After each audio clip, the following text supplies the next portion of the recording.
Afternoon. Welcome to the Hudson Institute. My name is Lee Smith. I'm a senior fellow here, and I will be moderating this afternoon our panel on Jordan. And I want to welcome you as well as our very distinguished panelist. To my immediate left is Faisal Itani with the Atlantic Council. I will allow them to make longer introductions about the kind of work they do, but these are all people who work extensively on Jordan. To Faisal's left is Salam Nemat, who has worked in the United States with the Arab press for 25 years. Is that right? Something like that. So for quite a while, knows Jordan very well. And to his left is David Schenker from the Washington Institute for Near East Policy, and David is one of the top, if not the top, Jordan expert in Washington, certainly among them. I think the value of this afternoon's panel is, in addition to the distinguished panelist, is that Jordan, especially with different things that are happening now around the region, Jordan is frequently not paid attention to, and of course it should be, because this is a significant and long-time American ally in the region, and which, while right now is still a beacon of stability, the question is, will Jordan be able to withstand the various winds, the buffeting winds in the region that seem to be striking a number of different places? I mean, some of the other questions that I believe we'll be considering this afternoon will be whether or not ISIS, also known now as the Islamic State, whether this will affect the Hashemite kingdom. What about Iran's larger regional project? Will this affect Jordan as well? Specifically, what about Hamas, an Iranian asset?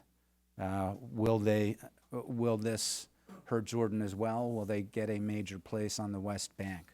Then there are different domestic issues that we're going to want to touch on, including perhaps most dauntingly for Amman would be the refugee crisis. Now, in addition to Palestinian refugees and Iraqi refugees, also Syrian refugees. So we've got a lot to cover, and a terrific panel. And again, thank you for coming. And right now, I'm going to ask Faisal to make his brief introduction. Thank you, Lee. Thanks both to you and the Hudson Institute for having me Thanks here. for being here. I'm a resident, very briefly, I'm a resident fellow at the Atlantic Council's Rafiq Hariri Center for the Middle East, where I work primarily on the Levant, as well as ISIS and what has now become the theater of Iraq. Would you like me to start? Yeah, just whatever you'd like to touch on, whatever you think that is really most noteworthy, and what you'd like us to come back to later as well. Sure. I'm going to start with a popular topic, the ISIS topic and the implications for Jordan in specific. Firstly, I like to look at it from the angle of the sort of short-term proximate terrorist threat to Jordan, but also, sort of fast forward a bit and look at it as what I believe to be a more strategic, long-term, and new creative kind of threat that we haven't seen before. To a certain degree, the threat, in my view, in the short term is limited, but it's limited for a number of reasons that aren't themselves uniformly comforting. And as we're going to see, a lot of the reasons that it's limited are not related specifically to actions of the Jordanian government, but rather to circumstances that are now working favorably in the government's favor, but may not continue to do so. The first is, of course, the relatively capable security forces in Jordan, their loyalty, their cohesiveness, which puts them in stark contrast to those of other neighboring countries of Syria that have struggled with ISIS, including Lebanon, Iraq, and of course Syria itself. And this has helped the state with its interdiction efforts, with border control, with penetrating ISIS networks, and with collecting and sharing intelligence. There is also, it should be mentioned, a quite substantial border control effort aided by the United States and other allies, and that has to a degree been quite effective. Contrast this with what's happened on the Syrian-Turkish border, which has been basically a no man's land and a free-for-all for fighters both going in both directions, rather. Jordan also enjoys the fact that it is among the higher priorities in U.S. Middle East policy, having been seen as a strategic partner that the United States cannot afford to let fail. So to this administration, at least, Jordan is important in and of itself, and arguably quite a bit more important than Syria, actually. Another positive factor, if you will, for Jordan is the fact that there does, and I don't want to overstate the fact, seem to be some sort of meaningful political life for Islamist groups there. Some avenues for asserting grievances that simply are non-existent in places like Syria and Iraq. But again, I don't want to overstate that fact because, as we'll see, the relationship with different parts of the Jordanian population to Islamist groups varies considerably, and it's very complicated. There is a degree of institutional legitimacy in Jordan, and by that I don't mean any particular king or any particular figure, but the institution of the monarchy. Frankly, I don't know the degree to which that is true, and it's always impossible to tell. But it seems that a substantial proportion of Jordanians believe this institution is something they can live with, if not fight to preserve. There is a fear, and I think it's across the Arab world, but particularly in Jordan, of becoming Syria, of issuing a violent challenge to the government, and spiraling down to sort of the unknown. There are no sectarian fault lines in Jordan. Doesn't mean there aren't any population fault lines, but it's difficult to exaggerate the degree to which, in particular, the Sunni-Shia hostility has animated ISIS's principles and generated recruits for them. And rather interestingly, Jordanian Salafi jihadist fighters have tended to gravitate towards Jabhat al-Nusra. There are a number of geographic and social reasons for that, and Jabhat al-Nusra itself is, of course, still an ideological work in progress. We don't know what they are and they aren't and where they're headed ideologically. We don't know the degree to which they're Syria-focused versus transnationally focused. And ironically, Jabhat al-Nusra itself, to which Jordanians gravitate, is checked by ISIS in Syria. So depending on how that balance of power swings, that would affect whatever risk profile Jordan faces. Till now, Jordan is, as one of my colleagues put it, a net exporter of fighters rather than an importer, and that's, in the short term, worked in its favor, as has ISIS's near-term focus on consolidating territory in Syria and Iraq. But above all, I think the most important thing temporarily working in Jordan's favor is the geography of the Syrian civil war. Namely that the southern theater, if you will, in Syria is still dominated by FSA brigade groups and mainstream non-jihadist rebels. That has facilitated the issue of border control, also played off healthier, I'd say healthier is one way of putting it, social structures of southern Syria, the fact that it's slightly less fragmented than the north, and slightly less amenable to capture by ISIS. And of course, there's the military situation. ISIS has just not been able to make that much headway in the south or around Damascus. That is, of course, always in flux and nothing that can be taken for granted.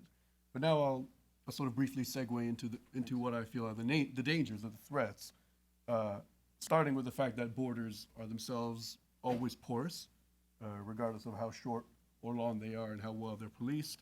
And indeed, the fact that there are tens of thousands of undocumented Syrians who enter Jordan illegally is a case in point. The second case is that ISIS has made substantial progress in Anbar province, which is, of course, shares a long border with Jordan, and to the extent that they succeed there and consolidate, they position themselves to be able to project power into Jordan. I'll say a bit more about that in a second. The FSA is, of course, in trouble in Syria, and that is, and has always been, the main thing checking ISIS. Whether or not their situation improves or not is due to so many factors that I'm not going to go into here, but needless to say, it doesn't look very positive at the moment, even in the south. There are there are disenfranchised Jordanians, persons alienated from the regime and the Muslim Brotherhood for different reasons, and they obviously are a potential recruitment ground for jihadist fighters. And Jabhat al-Nusra, which has proven popular among Jordanian Salafi fighters, is itself not ideologically extremely dissimilar from ISIS, and we may be seeing a situation, an evolution in Syria, whereby Jabhat al-Nusra and ISIS move closer together, both ideologically and agenda-wise, and whereby, in fact, if ISIS continues to be the success story of jihadism in the Levant, it may well just absorb or swallow Jabhat al-Nusra. There is, be crazy not to mention, the very large undocumented refugee population in Jordan, which is going to be there for the foreseeable future, and indeed the large documented one as well. At this moment, this is not a heavily politicized and certainly not a militarized population. I don't see a way in which we can project indefinitely into the future and imagine that this will continue to be a docile sort of population in disarray without any political orientation and without the means to address their quite considerable grievances. But going beyond all this sort of short-term tactical and military and social analysis, I think there's always been a misconception, widely held, though not universally, that ISIS is a sort of loose transnational terrorist network, and the thoughts about countering it, including in Jordan and in the United States and in Iraq, has been to think of it as such and craft strategy accordingly. To me, ISIS has always been, first and foremost, a state-building enterprise. And because it's a state-building enterprise focused on capturing population, territory, and resources, it follows that they are not going to be immediately obsessing with carrying out attacks in Jordan, which isn't to say there won't be any. But that's to say that is not their metric of success. Their metric of success is the ability to build the caliphate and develop the means for confrontation with the West and its allies. Of course, Jordan is very much atop of that list. So it's a sort of boundless commitment and ambition that has deep appeal to disenfranchised Sunni Muslims worldwide, even if not among the Arab population that is unfortunate enough to have to interact with it much. But I think as long as the counter strategy to ISIS is one of containment rather than sort of rolling them back and destroying them, and as I see that continues to be the case, I don't see how, well, I'm actually pretty confident that they will develop the means to eventually pose a serious challenge in Jordan. And I'll stop there, Lee. Thanks. That's terrific, Faisal. Thanks very much. And there's a lot for us to come back to. Salama, if you would say a few words as well. Thank you. Thank you, Lee. I'm going to generally agree with the extensive list of factors at play on the Jordanian political and economic scene and how that would affect or determine the threat from ISIS and other extremist groups in the region. I would probably just add a couple of other factors that are important in explaining why Jordan is probably less vulnerable than some countries in the region, maybe in some ways less vulnerable than Saudi Arabia because of the Shiite factor that is non-existent in Jordan, in the sense that the whole ISIS phenomena, in my view, and the Jabhat al-Nusra is the product of the Iranian role in the region, which is not recent.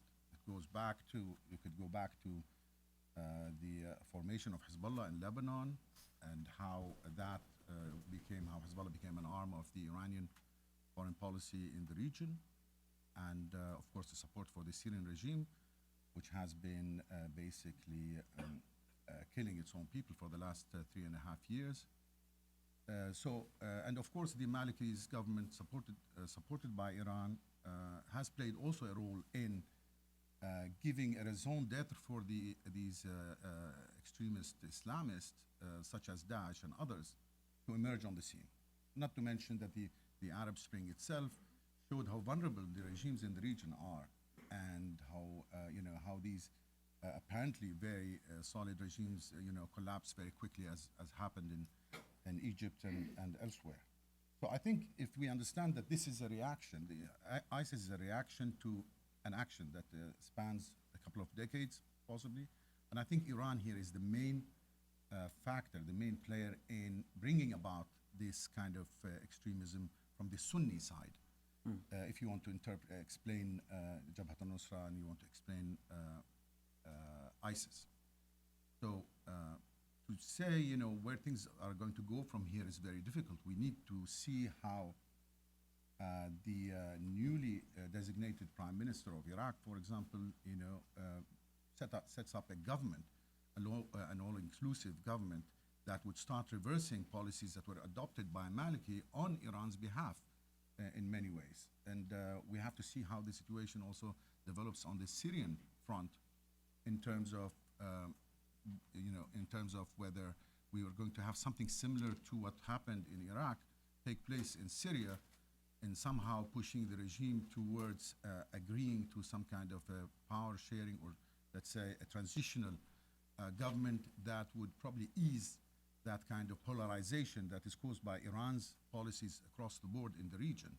And of course, we shouldn't forget that Iran has played a role in the Bahrain crisis and in other Gulf countries like Kuwait and Saudi Arabia, and that naturally brought about the failure also of governments and regimes in the region to effectively deal with the Iranian challenge, as we've witnessed in Lebanon and in Syria, has also contributed to the rise of the militant extremists such as Daesh, ISIS, and Jabhat al-Nusra.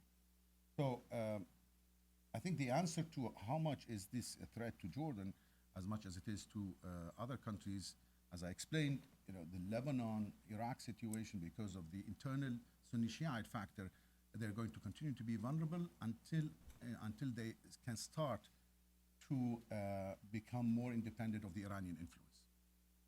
So I'm very determined that it is not enough for the governments concerned to deal with this in isolation of where Iran takes this continuous confrontation across the board in the region. As I said, again, coming back to the Jordan situation, in addition to the factors that are mentioned, there are the key regional powers support Jordan. Countries like Saudi Arabia, they would not like to see a monarchy in Jordan shaken by anybody, regardless whether it's ISIS or anybody else. The Israelis, who are cooperating also with Jordan on security matters, on border issues, also have no interest in seeing another front open to them after, they have the Gaza front, they have the Syria front, and they have the Lebanon front to deal with. So again, this is also a factor that helps Jordan, at least in the short and medium terms, deal with the existing challenges. The support of the United States is also an important factor, and because we're talking about this polarization, this regional confrontation, Iran and its allies versus the Sunni governments and their allies in the region, we can sort of conclude that Jordan will, on the short and medium term, be able to deal with the immediate challenges posed by ISIS. On the other side of this image is that ISIS does not look at Jordan as a priority. First, because there is no Sunni Shiite internal factor in Jordan. Number two, Jordan has not been violent in oppressing its own dissent. And that's very important because the more you oppress, the more violent the regimes are, as we've seen in Syria, the more violent is the reaction by the militants who gravitate. It becomes easier for them to recruit people when you have victims of the oppression by the state.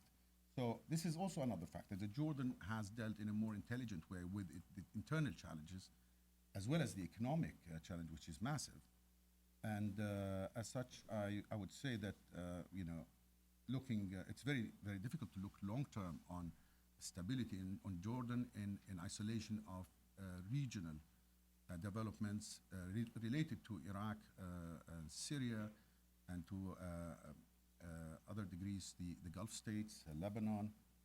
All these, as we've seen, are factors that will shape the future of stability in Jordan. I will stop here and leave it open. That's terrific. Thanks very much, Salman. David? Hi, can you hear me back there? Lee, thank you to you and Hudson for hosting this timely and I think really overlooked Thanks, issue David. and having a panel on this. I know Faisal and Salama for years, and unfortunately, I don't know if they've left me anything to say. You and I have known each other for years, too. I Yeah, just wanted to yeah, remind you. I'm sorry. It's been a busy couple of weeks in Jordan. You had, just a few days ago, the Jordanian military reportedly battled 7 armed men attempting to illegally enter the kingdom from Syria. The parliament this week, at the request of the government, is expected to vote on 2 constitutional amendments allowing the king to appoint the head of the armed forces and the director of the GID, the General Intelligence Directorate.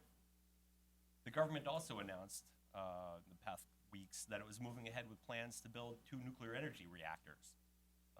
This is bad news, by the way. We can get back to that another time. Meanwhile, like the United States, this is the first week of school in Jordan, back to school week, and the teachers, 140,000 of them, are on strike, asking for 50% wage increases. And oh yes, within a 72-hour period this week, 500 more Syrian refugees entered the kingdom.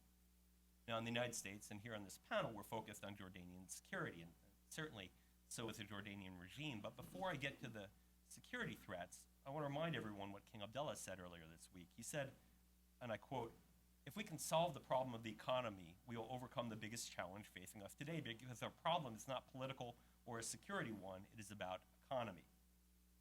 So let me just talk about Jordan's economy for a moment. This week it was reported that Jordan's trade deficit increased to 5.3 billion Jordanian dinars, or a little less than $4 billion. Jordan's GDP is about $31 billion or so. Its annual budget is slightly over $10 billion. This deficit is being driven by fuel costs in large part due to the destruction of the gas pipeline, which has been destroyed repeatedly since the revolution in 2011. In 2012, this deficit, Jordan having to go out and purchase the gas and the oil on the open market, accounted for nearly a 30% budget deficit. In the first 6 months of this year alone, Jordan's fuel imports accounted for 2.2 billion Jordanian dinars, an increase of 27% over the same period last year. The approximately 1.5 million Syrian refugees in Jordan are taxing the economy. 80% of these refugees, it's important to note, live outside of the refugee camps of Zaatari and Azraq. They're working, they're buying food, they're renting apartments, and they're being subsidized in part by the UN High Commission on Refugees. Officially, unemployment in Jordan is about 12-13%, but it's probably closer to about 30%. Syrians are working multiple jobs. Now, how much of a problem is this? This week, the Jordanian Minister of Labor announced that it closed 125 companies in Jordan who were illegally employing Syrian expatriates, presumably at lower wages. During a tribal town, Tafila, last year, or about 6 months ago, I spoke to an East Banker Jordanian who complained to me that the Syrians were, quote unquote, taking the food out of our mouths. Housing costs in Jordan are going up. Commodity prices are also increasing. The Jordanian press is reporting increases in meat prices, powdered milk, among other products. A kilo of locally produced sheep has risen from 9 to 11 JDs in recent months. We can discuss this later, maybe during Q&A, but I have a fear that we're going to see an eventual backlash against the Syrian refugees, fueled by these economic issues. And with nearly 40% of the housing estimated destroyed in Syria, and with no end in sight to the Assad regime, these refugees aren't going to be going home anytime soon. And if they stay for 10 years, they're going to plant roots, and they're probably going to stay indefinitely. At the same time, in line with structural reforms, commitments to the IMF to get a $2 billion loan, the government has raised the price of flour, subsidized mills, raised the price of kerosene, raising the price of electric.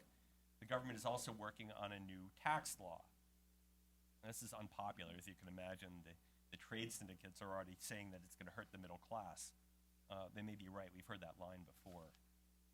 Back in 2012, in November, there were some signs of a coalescing political opposition to the palace, an agglomeration of the Muslim Brotherhood and the Hirak, that is East Banker tribal critics of the king and the regime. But the Muslim Brotherhood really is not a factor. They did manage to mobilize a big pro-Hamas rally earlier in August, but they've largely been peripheralized since the toppling of Mohamed Morsi in Egypt. The organization also boycotted the last two elections, the local elections and the parliamentary elections. They've called for the expulsion of the Israeli ambassador from Amman and the withdrawal of Walid Obadat, the ambassador to Tel Aviv. The government has refused to do so, and they're really not a factor. The Muslim Brotherhood is in a crisis in Jordan. The Hirak, this tribal opposition that appeared to be growing about a year and a half ago, has also been set back via a series of arrests, protest fatigue. They still come out and protest, and they cross the red lines. They call King Abdullah, for example, Ali Baba, as in Ali Baba and the 40 Thieves.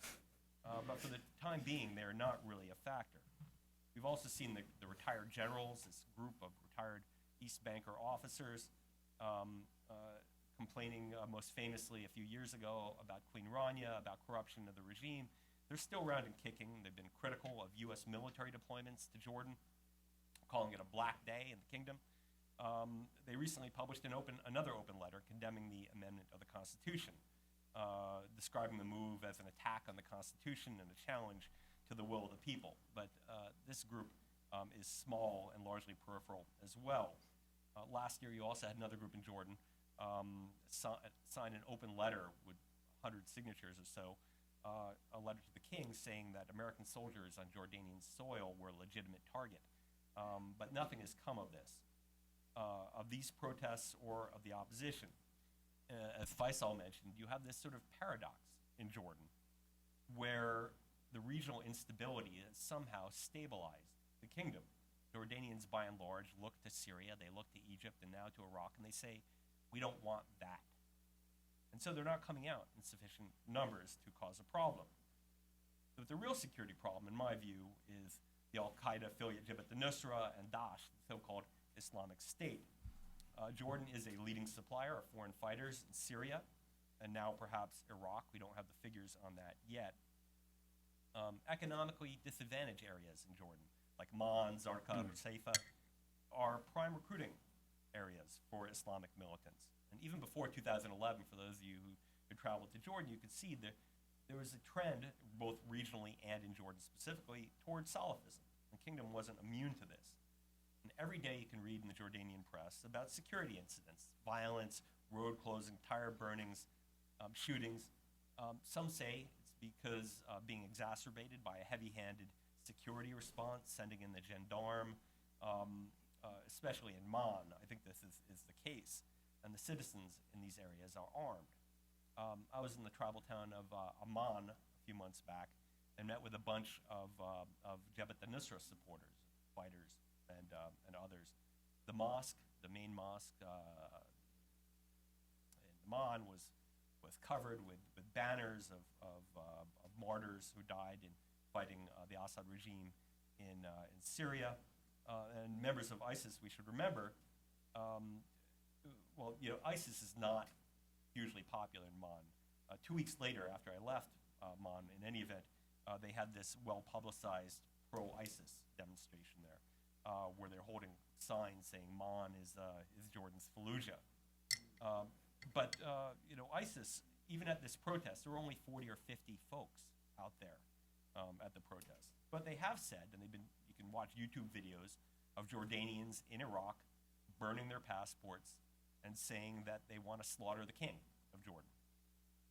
Now, with so many Jordanian fighters crossing the border and with the economic situation so trying, I think there's reason for concern. Now, ISIS isn't going to pull a Mosul, right?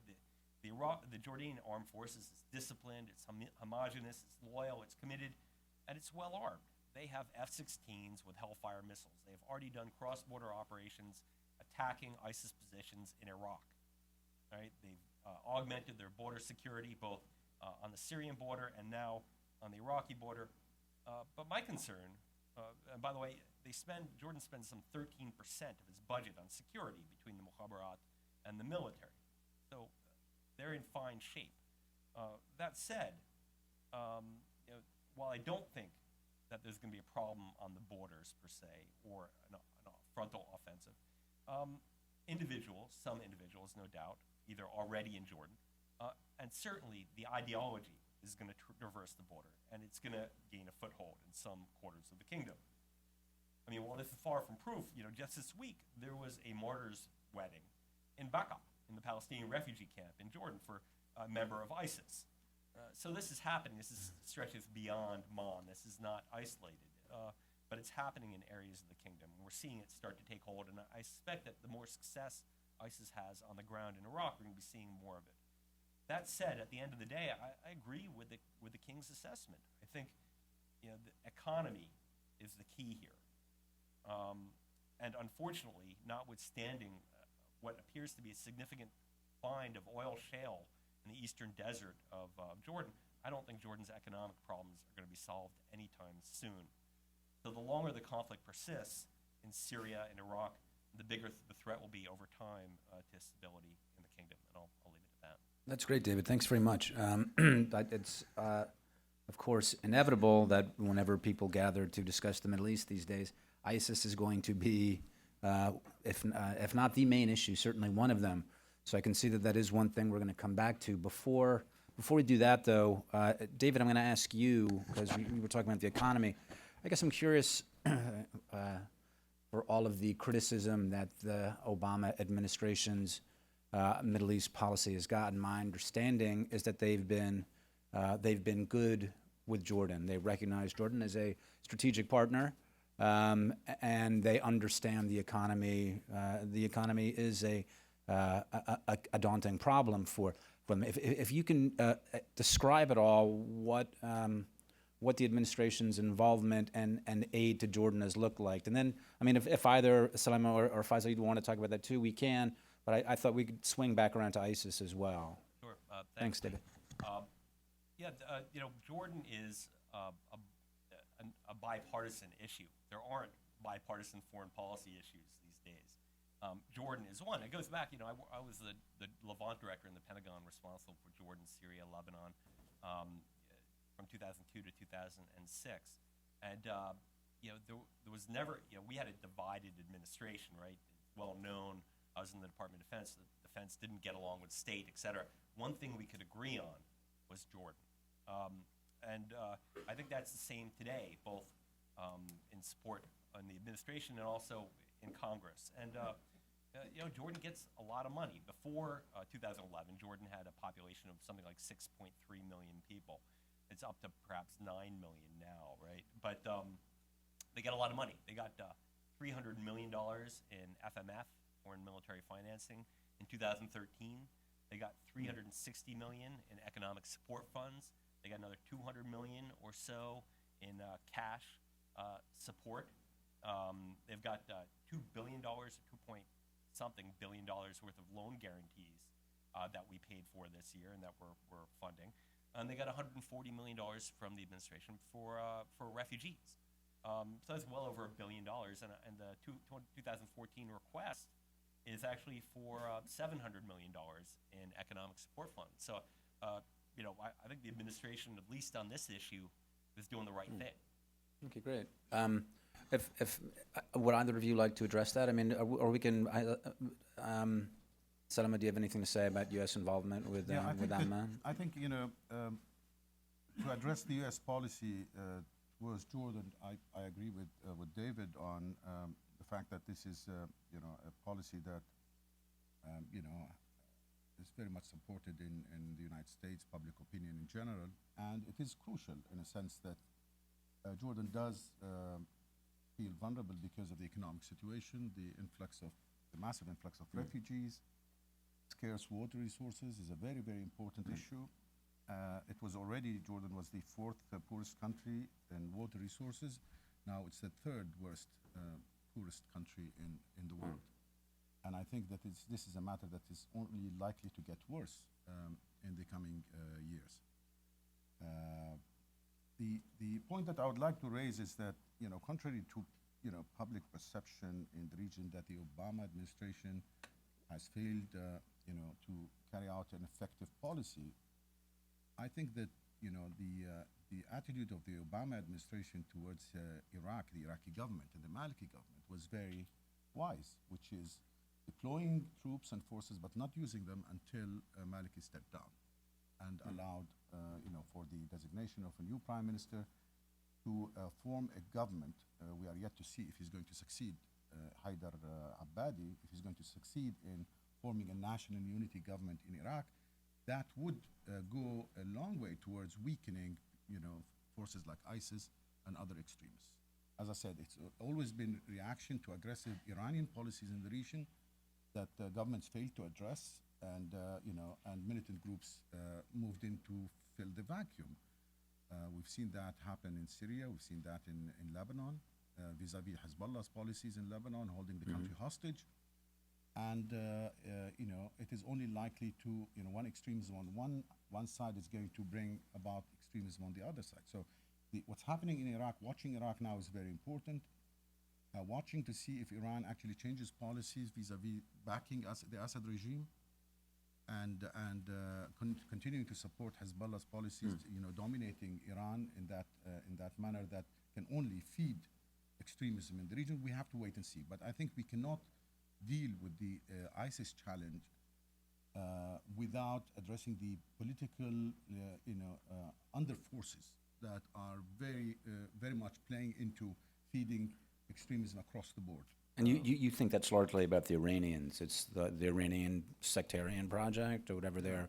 What do you think the underlying? We had extremist Islamists before we had Al-Qaeda, but we never saw that such extremist, violent Islamic groups like ISIS become acceptable somehow to a large segments of the population. The reason is, in my view, is of Iran's policies in the region. We did not have, 3 years ago, we did not have Jabhat al-Nusra or ISIS. But after you kill 200,000 people in Syria, mostly civilians, you are going to get, and they're mostly Sunnis. Then you're going to get a reaction, and the reaction has been ISIS. And because of the Maliki's government, again, we look here, the Iran factor is present in Iraq and in Lebanon and in Syria. And so we cannot just look at the phenomena of ISIS and say we have to deal with that challenge. We have to deal with the forces that brought about ISIS, primarily Iranian policies that want to dominate the region to serve its own, empire dreams or whatever, and basically to try to reverse these policies. Otherwise, we're going to continue to run in circles. You cannot deal with the phenomena without dealing with the root causes. So I think that Jordan is lucky in the sense that it does not have this internal problem, Shiite versus Sunni, and as such, Jordan positioned itself early on the right side. We all probably recall over 10 years ago when the king called Iran's ambitions as the Shiite crescent, and it was an early warning, if you like. And here we see that this crescent basically consolidated itself over the last few years. The departure of U.S. Military from Iraq has helped Iran expand its influence further in the country, and finally, the backing, the Iranian backing of the murderous regime in Syria.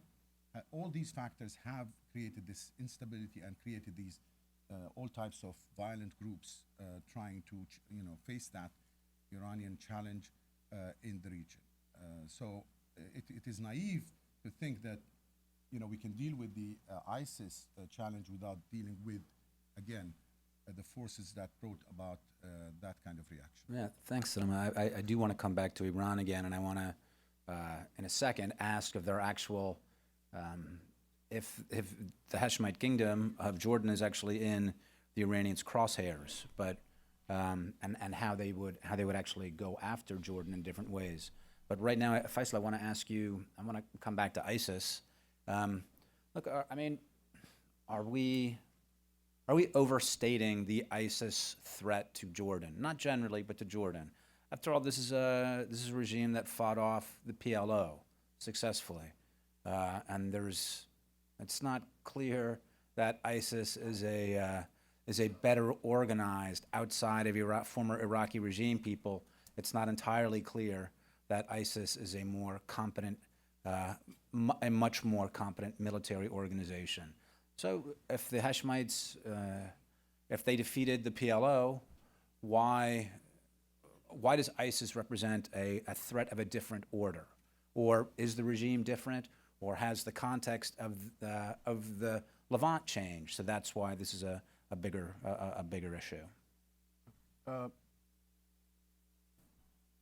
start. The issue that emerged in the 60s and 70s with the PLO was one in which this group had become embedded within Jordan and posed a domestic internal challenge to the existence of the regime.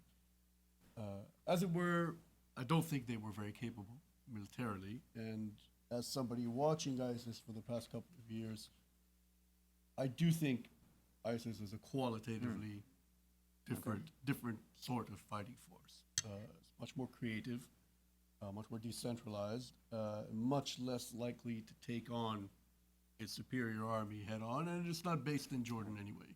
So it's not exposed in the same way that that Jordan is. As is right now, I don't want to overstate the threat.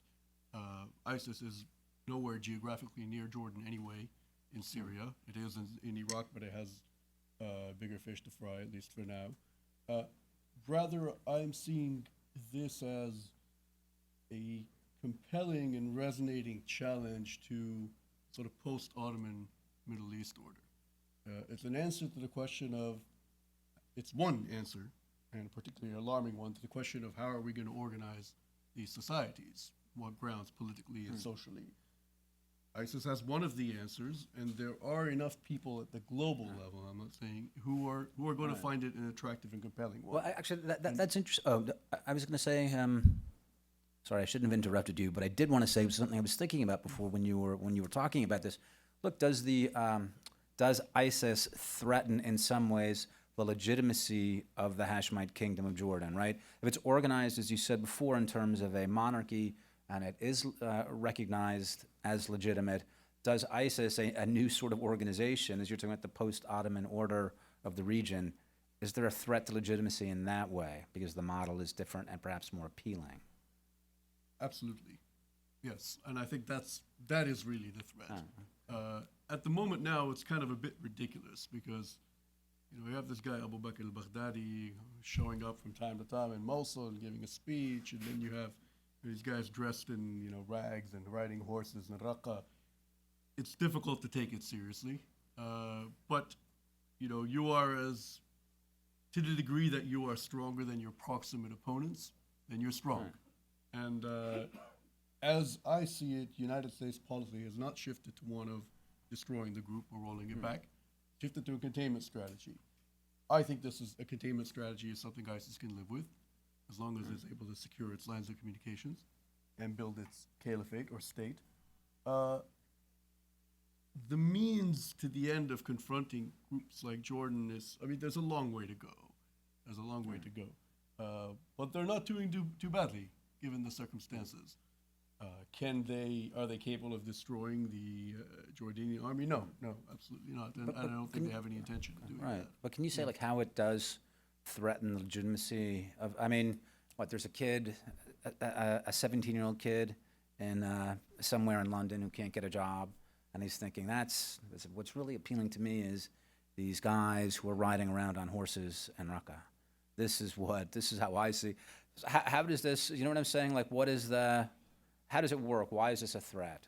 I guess that would depend on the number of people in Jordan who are so disillusioned with the current answer of the monarchy and the Muslim Brotherhood, which, as David said, is becoming irrelevant, that they would be willing to contemplate something like this. The fact that we're in the middle of a youth bulge in the Middle East, the fact that we have a severe economic problem affecting all these countries, is not encouraging. The fact that there is now another option to countenance, particularly in light of Iran's policies vis-a-vis the Sunnis, but also going beyond that, beyond the geopolitics, it's the Arab states that have treated their populations this way. We don't really need Iran to make the case for us. We've done it to ourselves. And in Iraq, we've done it. In Syria, we've done it. What Iran is trying to do now is shore up what they've built over the past decade to prevent it from collapsing. This is reactive, not something that they're enthusiastic about, but they're doing what as they see what they have to do, because they're locked in this inevitable struggle with the region's Sunnis. But to backtrack a bit, as long as the answer to how we want to organize these societies doesn't offer economic potential, political dignity, social mobility, and some sort of answer to these questions of modernity that we have not been able to answer, I think the ISIS, if indeed it actually has concrete successes, I mean, if they're going to, stay in Idlib province and villages and say what they want to say, that's fine. They can do that. Nobody cares. But if they control Mosul, if they control Raqqa, if they start making progress in Aleppo now, in Syria, which they may well do, then, nothing succeeds like success. And especially if you're in these areas that are disenfranchised, poor, sort of feeling remote from the central governments in places like Amman and Baghdad, even if you're not an enthusiastic, fanatic supporter, you're going to do a rational calculation of your interests. What is your interest? If this group seems to be winning, then I can oppose it by myself without much help from, the Western allies or the Gulf governments, which in any case are very bad at this sort of thing. I can oppose it and die, or I can get on board with this and see where it goes. And particularly the fact that a new generation is growing up. I mean, if you go into Syria and Iraq and you look at the areas they control, you always see that the older generation is sort of a bit wary towards them, because they know better, and they it's not gonna offer them anything good in the long run. But there is a new generation of people who are growing up without any education, without any economic prospects, in a total vacuum, and ISIS is very much focused on this generation. And what is now something sort of comic and ridiculous, fast forward a bit, it becomes quite serious. So, not invincible, but a problem. David, what is the profile before you talked about the number of Jordanian fighters that have signed on with ISIS and with Nusra, and Faisal was just talking about what this looks like to younger people. So what's the profile of the Jordanian the Jordanian kid, adolescent, 25-year-old, who says, this is ridiculous, what my life here in Zarqa or wherever is outrageous, I'm going to go sign on with these guys who seem like they've got a winning hand. What do these guys look like? I don't know if I can generalize. I mean, typically we think of people that are living in these tribal areas, although there are many Jordanians of Palestinian origin who are active in Jabhat al-Nusra in Syria, who are either disenfranchised, have no job prospects, etc. And in areas like Man, for example, the unemployment is very high. But that's not always the case. I'm looking at Adam Garfinkel back there. I published an article in American Prospect and the American Interest a couple months ago, talking about one of these guys that I met in Man, who was telling me about his brother who had just disappeared a month before to go up and fight in Jabhat al-Nusra, and he called home on a cell phone to tell his folks that he was up there.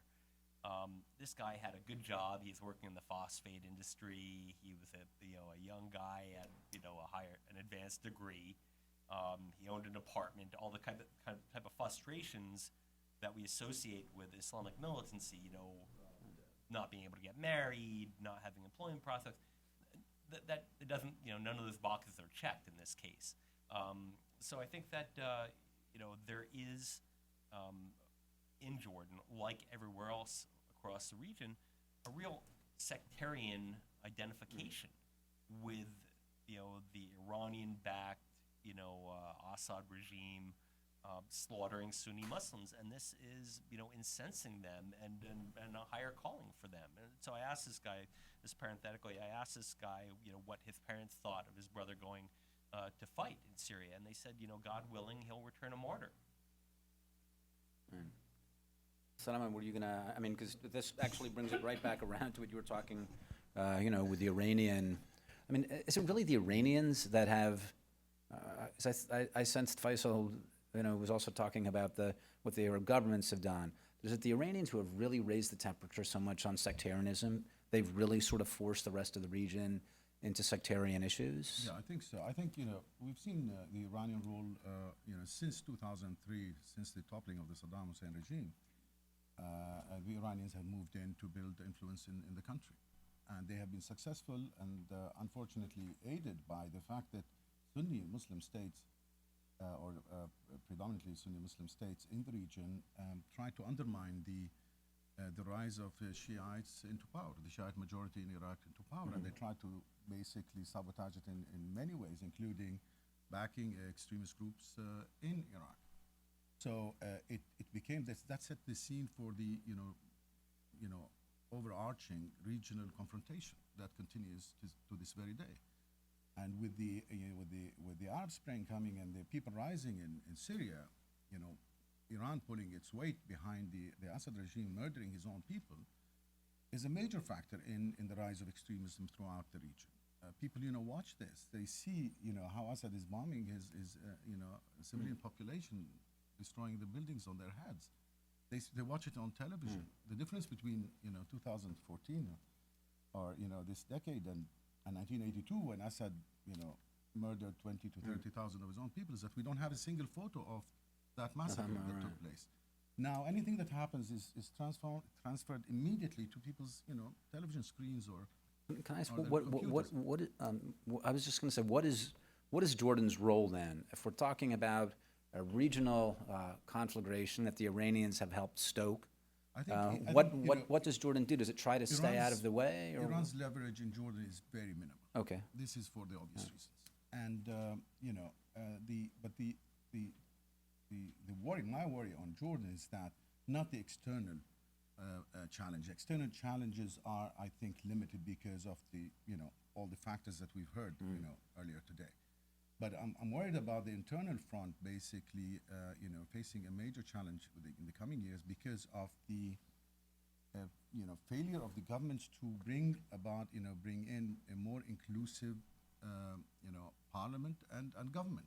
And I think the biggest mistake was pushing the Muslim Brotherhood, and here I disagree that it's irrelevant, pushing the Muslim Brotherhood out and pushing them towards boycotting the elections, the two last elections, parliamentary and municipal, because the Muslim Brotherhood has more following in Jordan, obviously, than people like ISIS. But when these people are neutralized, they're not represented, they're not in parliament, and they're not in the government. Young followers of the Muslim Brotherhood find it, appealing for them to gravitate towards more extremist elements who are more effective than their moderate, quote-unquote, moderate Muslim Brotherhood leadership. So I think, it is extremely dangerous for Jordan not to try to go and follow the Egyptian model of basically delegitimizing and isolating the Muslim Brotherhood, because that means you are going to create a generation of young, desperate Islamists who will go for the option that actually did something in the region rather than the Muslim Brotherhood that turned out to be a complete failure. And I got shut out by the. So I think Jordan needs to carry out the pledges of reform that have suffered a setback because of regional violence, and I think Jordan should bring in the Muslim Brotherhood. Should not be tempted to do what the Egyptian did, and what the Gulf Arab states are trying to push Jordan to do is to completely turn the Muslim Brotherhood into an illegal organization that would push it underground, and then it becomes much more difficult to deal with the challenge. So I think these two factors, the failure of the government to have to hold elections that are acceptable to, let's say, a majority of the population, where the parliament becomes a rubber stamp because the parliament hasn't rejected a single law sent by the government in the last few years. And even with the prime minister saying that there will be no rise in prices of fuel or anything else without going back to parliament, and then parliament goes and votes against even parliament which is void of opposition because the opposition parties boycotted. You find that the government goes ahead with the decisions of raising prices, with parliament becoming a rubber stamp. I think this is dangerous because combining lack of proper representation in parliament and in the government with a very, very difficult economic challenge is basically combustible. And I think that, Jordan should preemptively move towards a more inclusive government in order to minimize the threats that will come eventually from the continuing economic crisis, the refugee problem, as well as any possible, conflagration in the region that could go beyond the borders. David, I think that you wanted to note something. Yeah, just two things. One is certainly the government has been hesitant to pursue what we would consider to be real electoral reform. But we have to lay some of the blame for what's happened to the Muslim Brotherhood on the Muslim Brotherhood. They are internally split with one half, like give or take, of the organization essentially aligning themselves with Hamas, with Zaki Bani Rashid, Hammam Saeed, and peripheralizing the old East Banker elite of the organization. So they have their own problems. They also have other splits, including this thing called the Zamzam Initiative that may or may not have some relationship to the government. But I wanted to, so they have their own selves to blame in some regard. But I wanted to get back to the issue of Jordan's role. Okay, great. In 2011, the king, with some hesitancy, went forward and said that Assad should step down. And he now appears to be cooperating with the U.S. funding the program to arm the moderate vetted Syrian opposition, such as the funding and such as the program is. But there's a double-edged sword here for the king, because the longer the conflict goes on, the more refugees the kingdom absorbs, the more radicalized the population becomes, and it will take a long time for Assad to be toppled, if he ever is toppled. And what comes next may not necessarily be any more appealing for Jordan.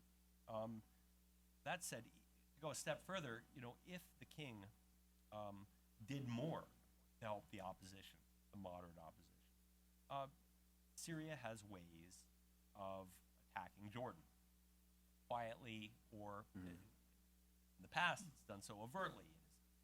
Armed terrorist organizations enabled Al-Qaeda to train, set up operations in Syria across the border. And 2002, for example, the killing of the American diplomat Lawrence Foley in Jordan. This was engineered in Syria. The Jayusi cell in 2004, engineered in Syria. They planned to launch a chemical weapon in Amman and kill 70,000 people. This was all done in Syria, and we know that. So in this case, if Jordan did more to help hasten the demise of the Assad regime, Assad could, for example, destroy the power plants in the south near Daraa. And this could cause, with no water and no electricity, it could cause 1 million more Syrians to enter the kingdom. So this is not an even-sum game. All right, no, when I said what should the Jordanians do, should they just keep their heads down and until this passes, or what?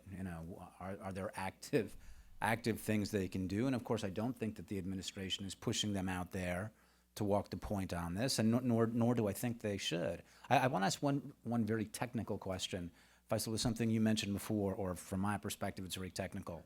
Why is it that the Turkish border with Syria seems so porous, that there's fighters crossing in all the time? And why is it on the Jordanian, is it just the Jordanian border police? Is it Jordanian security services? Why is Jordan, especially with a number of Jordanian fighters who are with ISIS and with Jabhat Nusra, why is Jordan different? I think we know why that border has its issues, but why is Jordan so relatively safe? It's a number of the reasons are technical or logistical. Partly it's sheer length of the border. The degree of commitment of the Turkish government to policing it was has improved, but was for certain. I didn't mean. I mean, it's fine if we do it. I didn't mean to turn this to get the to go after the Turks. It's fine. No, But but also I want to know what if it's partly that the Jordanians are doing something right as well as other people doing something not right on their borders. No, fair. Well, it's again length. Their intelligence collection effort, their understanding of the rebel landscape over the border, who they work with, who they don't, who is an enemy, who isn't, technology as well. The Jordanians have a high tech and are continuing to develop border surveillance and security infrastructure. But I think the most important thing is in neither Turkey's nor Jordan's hands, which is that the landscape, the sort of political and social and military landscape in northern Syria so fragmented and shifts so frequently, and the constellation of forces and who is with Jabhat al-Nusra and who is working with them and who is working against them, and the rebranding of the rebel groups and the coalitions. The intelligence effort required and the outreach effort required to keep track of all this and work within it, especially if you're playing a host role to the Syrian insurgency and helping them in some cases as the Turkish government, it's a real challenge. Then you have the factor of the Gulf states and their outreach to these rebel groups in the north. I mean, funding a group one day, the next day deciding that, Prince so-and-so doesn't like, Alush anymore, so we're done. And then it moves to another guy and another group. It's just the nature of what's happening across the border, I think, more than anything else. And the Jordanians have been relatively lucky. Very interesting. David, did you want to? Yeah, I think I agree mostly with what Faisal says. Although I think he's a little generous to Ankara. I mean, I think that. Okay, go ahead. The Let him have it. Administration has been, working with Qatar and indiscriminate in the people that it funds and allows to move across its territory. If you talk to people that have been to Gaziantep or the airport flying to the Turkish border with Syria, let's say the border towns in Turkey resemble Peshawar during the Mujahideen days. Turkey has a serious intelligence force. They have a serious military, and if they wanted to do something about it, they would do something about it. Faisal, did you want to? No, I don't disagree. Okay. That was one of my points until you told me. No, But it's also looking at their interests. I think they have realized that the ISIS issue is a real problem. But maybe it's we're past the point where something can effectively be done to reverse it immediately without doing something across the border in Syria itself. But I also think that the level of risk they're willing to take on is going to be limited by their risk of a backlash, just as Jordan has that risk, but not from the regime, but rather from the rebel forces, and B, the fact that they went all in this conflict early on and then realized they were essentially on their own. The political will to do something like this, absent a robust U.S. effort to take really responsibility for the overall campaign and to try to shape an outcome over the border that would be in Turkey's interests. It's difficult to realistically ask them to do it. Should they do it? Of course. But look, actually, you raise a very interesting point, and which is a lot of the way that we frame this is. Well, I know that I frame it critically regarding the White House's policies, the idea of leading from behind, and especially on the Syrian conflict, where the White House has not been anywhere on this. But the other side of looking at it is, yes, you're right, Erdogan went all in very quickly and wound up in a lot of trouble. And if you look at how the King of Jordan handled it, and as one of you mentioned, it was very quietly, but finally came out against Bashar. So it does have to do a lot with how people run their own governments, manage their own regimes. I'm going to open it up for questions in a couple minutes. I just wanted to ask about some other aspects of the changing landscape of the region, and this I think touches on a whole number of points. It touches on if the region is being rearranged in different ways, if it's a post-Ottoman Middle East in some ways. And it seems as though the Gulf states are reaching out to Israel will the Jordan-Israel relationship become enhanced? Is this something that we'll see in 5 years go, wow, that's really surprising? I mean, we knew there was a very strong security cooperation and there'd been military cooperation, all these different things. But now that the Israelis, all of this natural gas is coming online and other things, this relationship is remarkably strong. Is that something that we're likely to see? Salama, do you want to offer? Well, assuming all things remain the same, but they don't. What we've seen of late, the latest blitzkrieg of Gaza, really pushed the Jordan to a very, very awkward situation. Can you describe that actually? That'd be interesting if you could with let us know what happened. Nearly half of Jordan's population of Palestinian origin, the intermarriage is Jordanian Palestinian. When they, again, people sit and watch these dead babies taken out from underneath the rubble. They're not going to enhance moderation among people, refugee camps or just citizens, Jordanians and Jordanians of Palestinian origin. So, the continuation of policies that basically block any progress towards a peaceful Palestinian-Israeli settlement. The Netanyahu's government refusal to freeze settlements in the Palestinian territories. All these factors radicalize the population in Jordan because they know that Jordan is cooperating with Israel on security matters. They would like to see Jordan taking, a hostile stance versus Israel, which would not serve Jordan's interest. But that's the sentiment of people. So when we have Gaza, and I don't know what's the logic behind it. I know the official excuse for carrying out such an operation. But again, the Israelis should also realize that this is affecting, is contributing to radicalization throughout the region. One would argue, but yeah, Hamas is lobbing these missiles. Yes, but there must be a different way to deal with this without having to kill, a couple of thousand civilians, including, children and women. So what I'm saying here, Jordan would like to cooperate with Israel, would like to see itself in a better position where it can be, a player in the future settlement, Palestinian-Israeli settlement, but with the radicalization, not only of the Palestinian population in the West Bank and in Gaza, but also in Jordan, it limits Jordan's ability to maneuver towards a more engaged role, if you like, in the future. So, the Gulf states, I think it echoes the same, voice. In the Gulf states, I would like to see, for all practical reasons, Gulf states look at Israel as less of a problem, than Iran, because Iran has, genuinely threatens their own stability and security because of all the factors we mentioned. There is an Iranian hand in every single conflict in the region.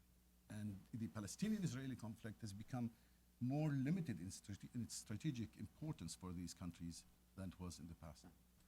David, did you want to add something? Salam's right. The strategic relationship is very strong.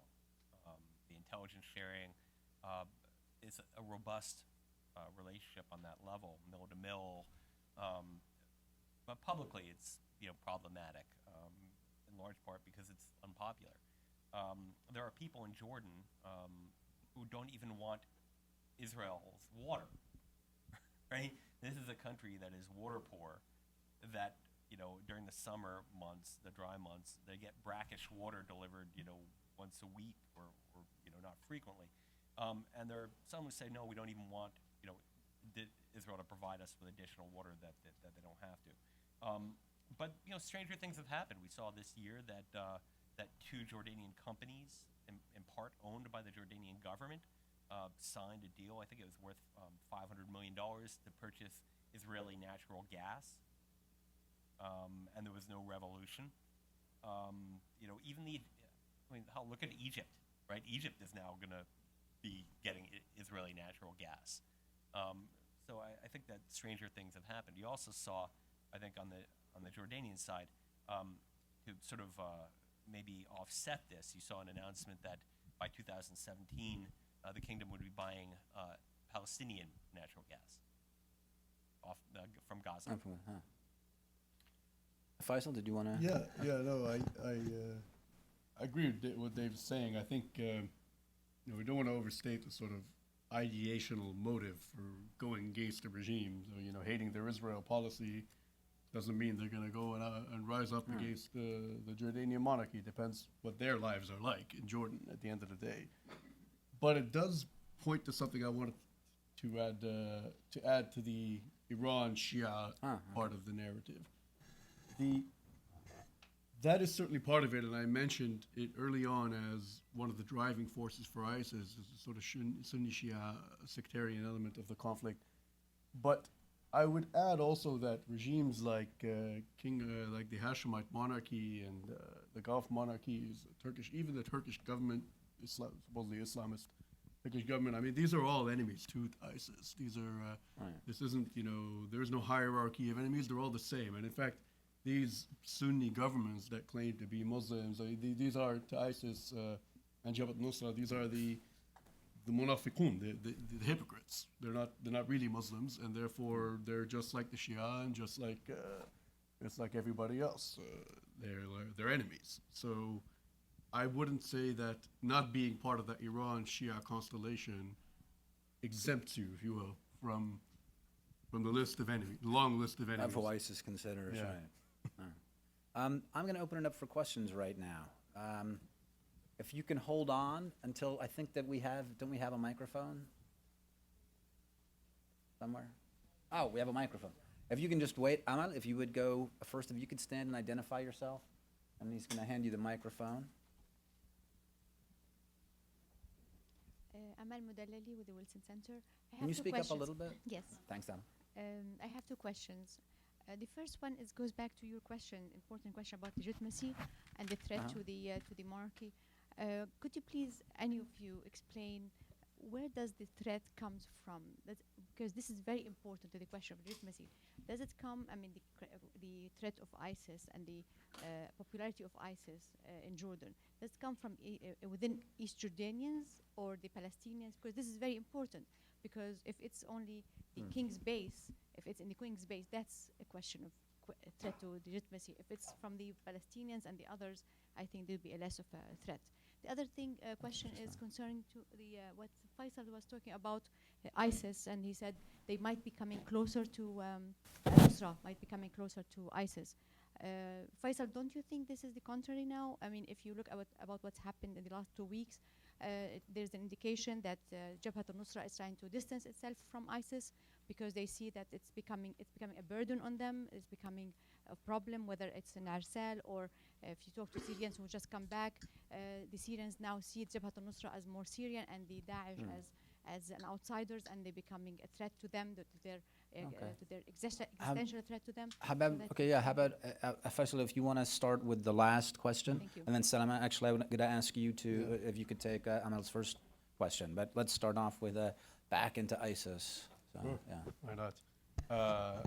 No, you're right. The official position of the organization since dramatic gains in Mosul and in general, in the context of all the momentum ISIS has now, yes, it has been to distance themselves. I should have been more specific. Factions of Nusra and fighters of Nusra are defecting. Now, whether that tips the balance and sort of collapses Jabhat al-Nusra as a cohesive organization, not that they're completely cohesive, I don't know. I think that would depend on the local situations across the various geographies of the Syrian conflict. The Syrian conflict is not, a front line where groups decide how they're going to act in general as a general policy. Maybe even ISIS doesn't do that, and Jabhat al-Nusra certainly doesn't do it. Jabhat al-Nusra's relations with ISIS in Qalamun and outside Damascus are different than they are in Aleppo, different than they are in Idlib, different than they are in Raqqa and Deir ez-Zur. So I really want to emphasize the local nature of these mini wars in Syria. Each brigade, group, division commander has a policy. Now always exists in tension with the Al-Qaeda central ideology that trickles down to Jabhat al-Nusra. But at the end of the day, it's up to the people of Jabhat al-Nusra to decide what sort of ideology they want and what sort of relationship they want with ISIS. And that will be a combination of ideology, a combination of, I think, rational bets and calculation about who has the money and who's winning. Thanks, Faisal. Salama, if you want to tackle Amal's first question. Amal's question, yeah, on legitimacy. I don't think that Jordan is now suffering a problem of legitimacy per se. I mean, you do have, you know, recognition among most Jordanians that, you know, there is no better alternative to the monarchy. And that's why the protests that we are witnessing now and the Hirak that David mentioned, which is predominantly East Banker, is more about, I think, in my view, blackmailing the regime for economic benefits rather than for political reform that could probably not really empower them in the sense that this Jordanian-Palestinian issue is at play. So the reason why we don't have an uprising in the Palestinian refugee camps, apart from protests over the Gaza assault by Israel, is that most Jordanians of Palestinian origin, they might not be very happy with their government and the way things are run and with the economic situation, etc. But then again, they're smart enough to understand that, again, they're looking to the east and see what's happening in Iraq, and they look to the north and then across the river in the West Bank, and they know that they're better off in Jordan under the current regime rather than go for the unknown, which is very dangerous. They've seen how the Palestinians have always suffered on the regional level because of radical elements. So this is for the Jordanians of Palestinian origin. Again, it's dangerous to generalize, but this is generally this is the general feelings among Jordanians of Palestinian origin. The East Bank Jordanians, as I said, it is an economic protest rather than nobody is kind of carrying the Iranian flag or any other flag in the streets of Amman wanting to overthrow the monarchy. And nobody is presenting themselves as an alternative to the monarchy. It does not mean that there isn't dissent. And that's why I said, my opinion is that the government should move fast to bring in opposition parties into parliament and into the government so as not to create a situation where an external forces can actually capitalize on the disenchantment in the population and the economic crisis to basically mobilize people, and threaten the stability of Jordan. Thanks, Salman. David, you wanted to Just briefly throw your hat in about there the too. ISIS, whether the threat is East Banker or West Banker. I had been over the past couple of years looking and working under the sort of maybe assumption based on anecdotal, press reporting, et cetera, and visits to Jordan, that there was heavier Salafi support, Salafi jihadi support among the tribal East Banker. And that was just purely because there were more reports of martyrs, weddings in tribal areas. But you can't really generalize because there are an awful lot of these burials. Like I mentioned, last week in Bekaa in a Palestinian refugee camp, you had, I think it was in Wahdat last year, you had a Salafi group implement the hudud. They executed somebody for violating. They said he was a murtad or something, an apostate. And they executed him. It was very, it was in the Jordanian press. So this is happening, all over the place. So I think that it's equal opportunity. Can you, this woman right here in the third row, can you just hold on and, yeah, microphone down here. Yeah, if you can bring up the microphone, either one, thanks. And if you can, again, just stand and identify yourself and. I kind of have a lap full of things, but. That's all right. Leandra Bernstein, reporter with RIA Novosti. American officials often talk about a regional solution to deal with the threat of ISIS, but the lack of definition of what that regional solution would be is vague to the point of almost being meaningless in my view.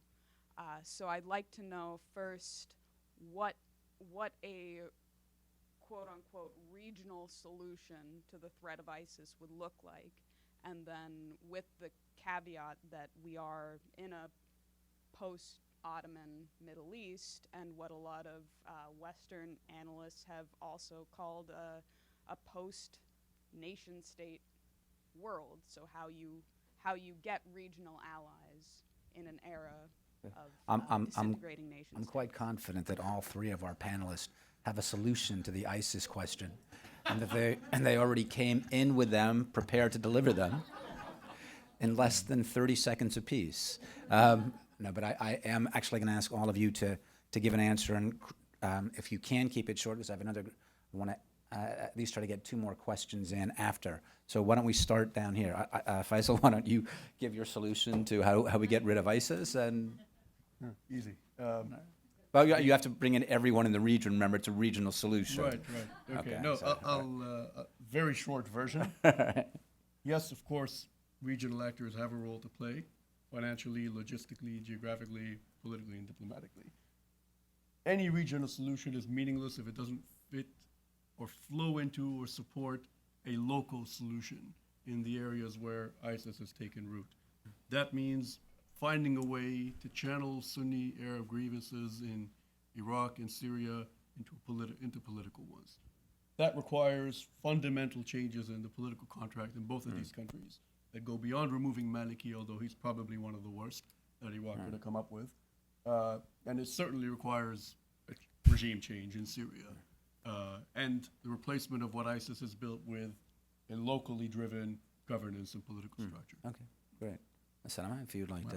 I fully agree. So, in a way, if you want to address the regional challenge, let's say if you are the U.S. administration, you do have to take into consideration that this is the product of policies that have been pursued of the last, couple of decades. Failed states plus dictatorships, oppression, and then the Iranian factor, which is, I think, that what triggered, this wave of violence that we see in the region. So you cannot say, I want to deal with Iran on the nuclear issue in isolation of dealing with Iran on the Iraq issue, on the Syria issue, on the Lebanon issue.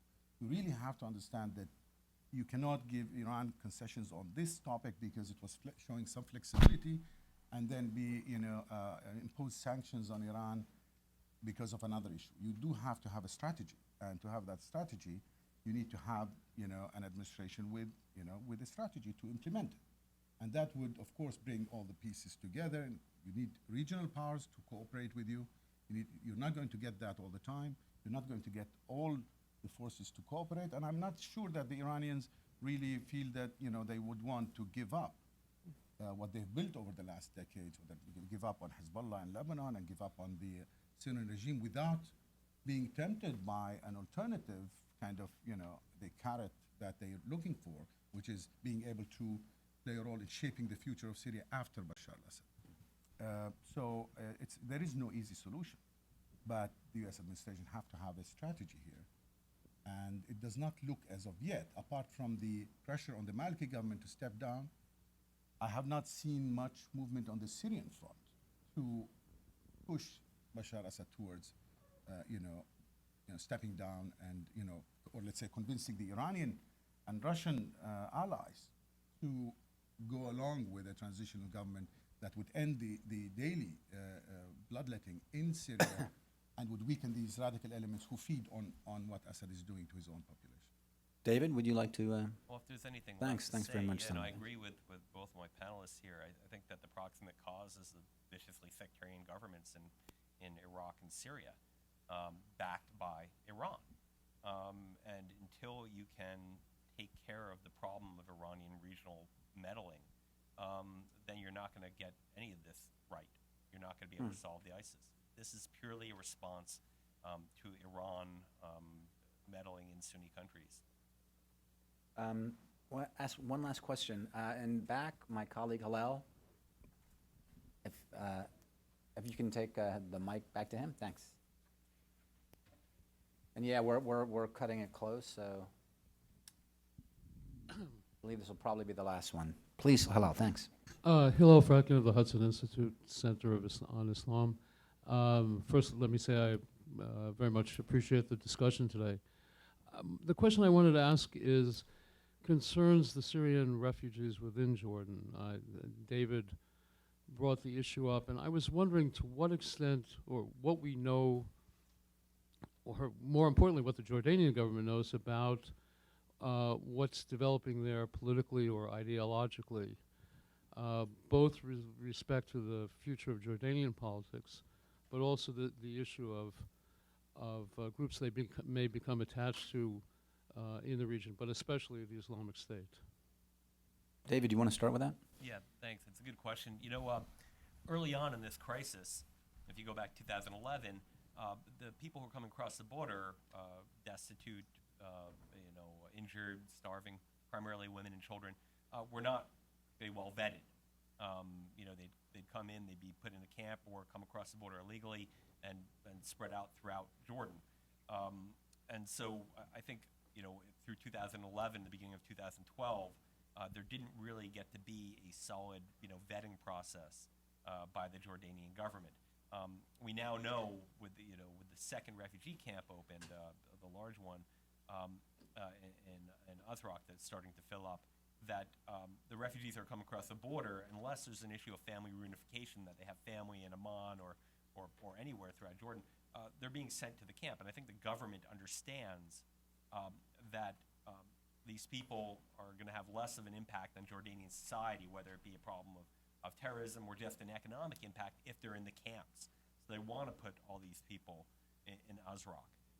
But they're going to have a problem. I mean, how many camps can you build? There has not been a huge display of political life from these Syrians to date. You have had some reactions in Zatari with refugees burning down portions of the camp because the accommodations were insufficient or austere, but that hasn't happened recently. But you do have a flooding problem there a couple winters ago, and it's pretty rough going. But yeah, I think that this is going to be a problem because these people aren't going to go home anywhere anytime in the near future, and they are going to develop a political life, and they're not going to have. It's not like the Palestinians who are citizens and can vote. The Syrians are a sizable element in the population, and they are living among the population. They will not have a vote. That is going to conclude this afternoon's panel. I want to thank you all for coming, and most especially I want to thank my host institution, Hudson, and I especially want to thank our three panelists, and thank you very much again.